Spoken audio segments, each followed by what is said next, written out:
niveau de ce fort Arusha, nous avons appris avec consternation et grande amertume la nouvelle consistant à l'arrestation des militants et militantes des droits de l'homme qui étaient à l'aéroport international Melchior Ndadaye pour se rendre en mission dans le pays de l'Ouganda. C'est un signe éloquent, un signe parmi tant d'autres qui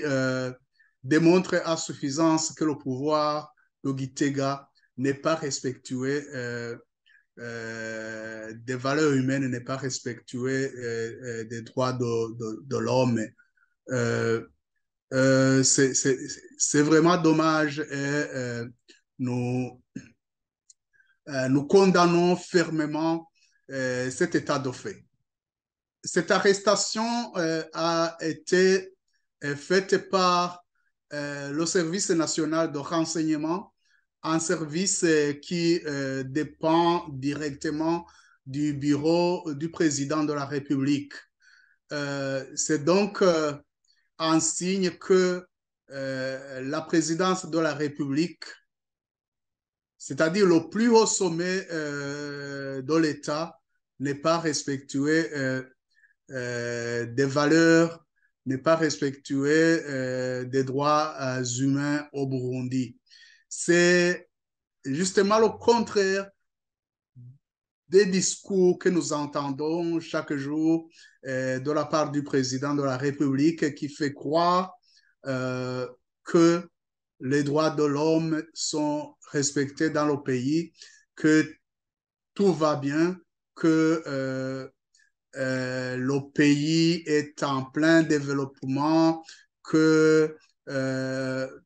il n'y a rien à craindre pour aller dans le pays, pour se rendre au Burundi, mais c'est plutôt le contraire au moment où l'espace n'est pas ouvert aux hommes politiques, en particulier n'est pas ouvert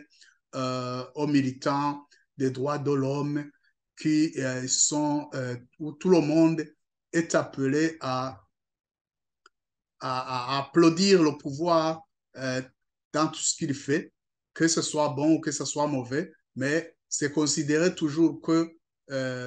c'est un pouvoir exemplaire dans le monde.